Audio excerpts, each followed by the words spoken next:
من أين يأتي هذا البريق كلما حضر المغرب في أي تظاهرة كروية؟ وكيف يتحول الملعب فجأة إلى مسرح مكتمل الديكور لا ينقصه سوى أن تطفأ الأنوار لتبدأ الحكاية؟ ما السر في أن الجماهير أينما حلت تجعل من المباراة حدثاً يتجاوز حدود اللعبة ليلامس روح الاحتفال؟ ولماذا تبدو كل بطولة يشارك فيها المغرب وكأنها على موعد مع طفرة في التنظيم، في الإقبال، في الشغف، في النجاح؟ أسئلة تتزاحم كلما شاهدنا المدرجات ترتج بألوان المغرب، وكلما لاحظنا كيف يتبدل الإيقاع داخل وخارج الملعب. فالمغرب حين يحضر لا يضيف رقماً جديداً إلى البطولة، بل يضيف روحاً. لا يشارك فحسب، بل يرفع السقف، وكأن كرة القدم تعثر معه على شكلها الحقيقي، على صوتها، وعلى جمهور يعيد لها معناها الأول. إنها علامة المغرب، حيث تتحول التظاهرات الكروية إلى قصص مكتملة تكتب بها تقارير وتفتح لها العدسات، ويقف العالم يتساءل: كيف يصنع المغرب هذا النجاح؟ وكيف يترك أثراً لا ينساه من مر بالملاعب العربية والدولية؟ وهل يمكن لأي بطولة أن تبلغ ذروتها ما لم يكن المغرب جزءاً من المشهد؟ هكذا يبدأ كل شيء، بحضور مغربي يصنع الفرق ويضع للتظاهرة عنواناً جديداً: النجاح حين يمر من هنا. وفي ليلة من الليالي التي لا تنسى، دخل الرديف المغربي مواجهة سوريا. كان الجميع يشعر بأن التأهل أقرب من خطوة، لكن كرة القدم حين تريد كتابة قصة تختار توقيتاً لا يخطر على بال أحد. جاءت إصابة طارق تسودالي فجأة، كأن الستار سقط قبل الأوان. انكمش الملعب وازدادت الهواجس. سقط تسودالي، لكن ارتفع معها صمود السوريين. كل هجمة مغربية كانت تتحطم على جدار صلب، جدار من عزيمة وحضور ذهني رهيب. وفي قلب هذا المشهد كان إلياس هدايا واقفاً وقوف الرجال.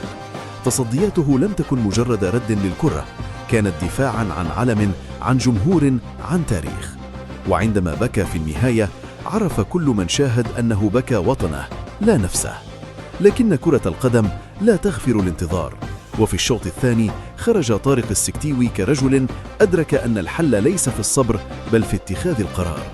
دفع بوليد أزارو، وبعد تسديدة شعير وجدت الكرة طريق أزارو، فكانت اللمسة التي بدلت مصير ليلة كاملة.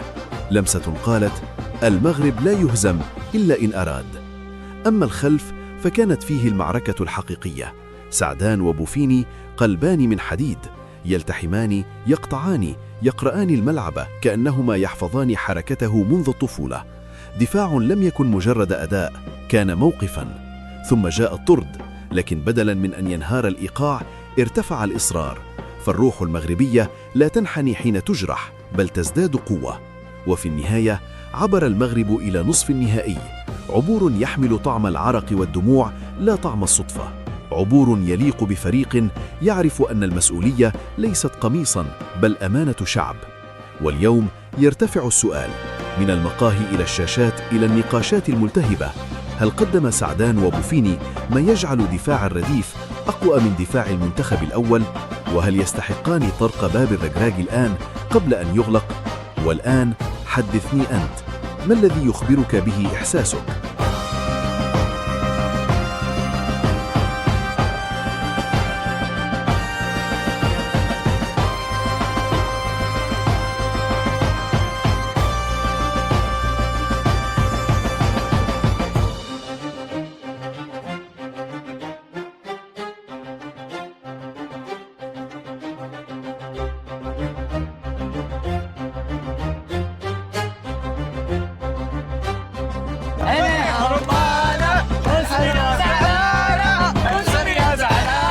انتوا لعبتوا كوره، ايوه ما شاء الله عليكم، محترفين. ايوه كورتكم حلوه بس انا حابب اوصل لسوريا كلها.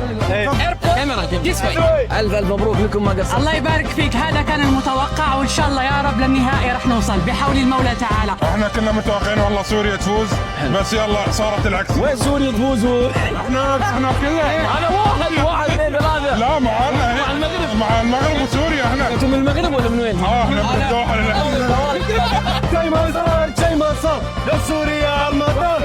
ايش اللي صار اليوم؟ ضغط علينا كثير اليوم، لو خرابين مش مصاب كان الامور شوي تحس. شفت اول ما نزل صرنا نضغط عليهم بس فرصه واحده سجلوا. هارد لنا ومبروك لهم، ان شاء الله بنعوض في الجاي ان شاء الله. الله يسلمك. الحمد لله فزنا عليهم 1-0 على ضد سوريا، ورقم 7 كان لعيب.